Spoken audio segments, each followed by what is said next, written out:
Evan, so we're here with Gareth, owner of Avon Tuning. Gareth, thanks very much for taking the time to talk to us today. No problem. So, a couple of questions about Avon Tuning. How long are you in business? I started Avon Tuning back in 2010, so 12 years ago.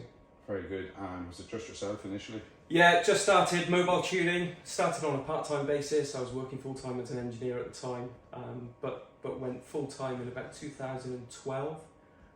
Now grown to quite a substantial company. We've got 10 members of staff now. So yeah, we've grown at a nice rate, I would say.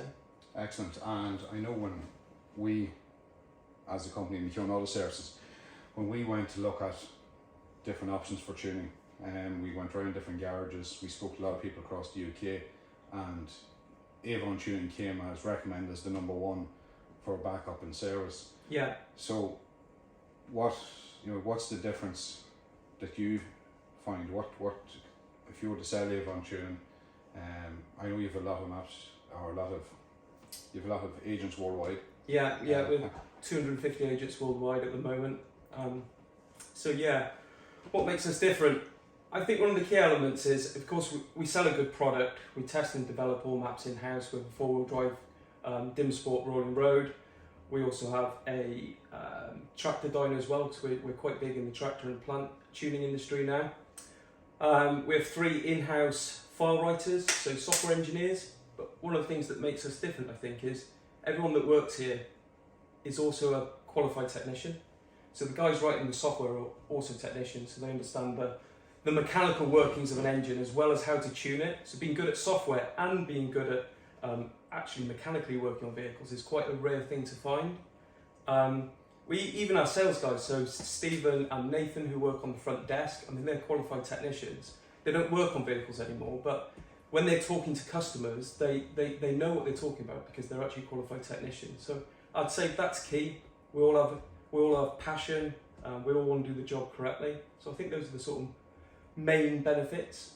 There's one other thing we notice as well, and sometimes customers will ask us, because when our customers look at either your website or the widget on our website to see what sort of power increases they can get from their vehicles, for example, some of the Mercedes, they might have the 2-litre engine in them, they might only see a difference of 10 or 15 horsepower, and I do explain to people that's because you have tried and tested Correct. every file, every map over here already on your rolling road.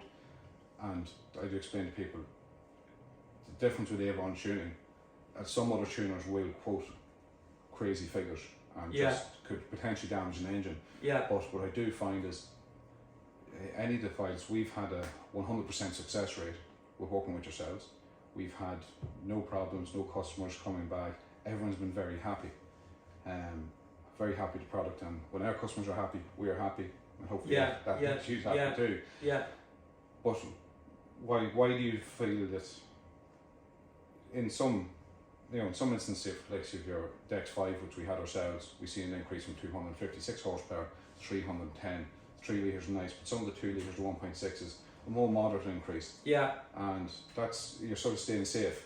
Yeah, staying safe to a certain degree, but we're being realistic and honest. It's quite easy to oversell a remap simply with big gains, but a lot of the modern stuff, especially turbocharged small engined vehicles that you see now, 1.2s, 1.4, 1.6s, with small capacity engines with big turbos, not necessarily big turbos, but they're running a lot of boost pressure from factory. So they're already running, they're already quite highly strung from factory. You know, they're already running a lot of boost pressure, intake temps already quite high. So gaining big peak power is not always possible on the modern stuff. I mean, every vehicle's different. There are some that still gain massive peak power. But what we often sell on is the mid-range. You know, how often are you really putting a car to 6,000, 7,000 RPM? Not that often. You normally drive in the lower range, in the mid-range. Sometimes you might only see a 5 horsepower gain at the peak, but you might have a 40 horsepower gain at 3,000 RPM. Yeah. And I think that's important. So it's about educating customers that it's not all about peak figures. But unfortunately, the website generally only shows peak figures. So it's about educating the customers that peak figures is one thing, but mid-range power, safe and reliable, is the most important.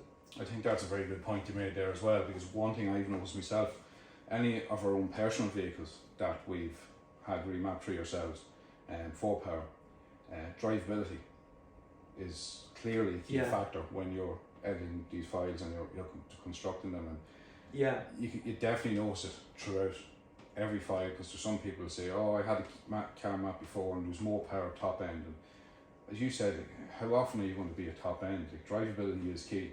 Yeah, 100%.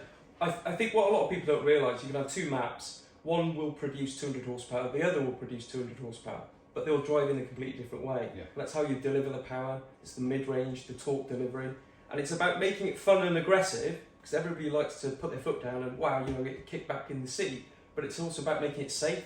So if you deliver the torque too aggressively, you overstress clutches, dual mass flywheels, drive shafts, gearboxes, etc.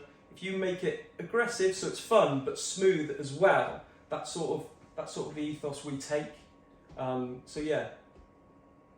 Yeah, and a good point, I suppose, when you're talking about that is a 5-speed, or a good example of 5-speed Volkswagen Caddy, 75 horsepower. That 5-speed box is only fit for 140 horsepower. And I know people have seen before, including ourselves, where you've got a vehicle mapped elsewhere and you can see the clutch is slipping because it's not fit. So again, an important point that everything here is tried and tested. Yeah, sometimes it's a shame. There's I mean, what have we got on the dyno today? We've got the Golf GTI Mark 7 Performance Edition, 245 PS. It's a manual version. The thing that holds us back is the clutch, and that's often the case. So the engines are capable of producing big power, big torque, but you have to cap it. You have to be realistic because of the rest of the system, and a lot of people don't realise that. You look at the software; it's identical software to a DSG. So if you tune it in the same way as you tuned a DSG version, the clutch will slip instantly. So you have to tune the vehicle according to the hardware setup. Yeah, so that's great. Gareth, thanks very much for taking the time to talk to us today. No problem at all. Thank you very much. Thanks for watching.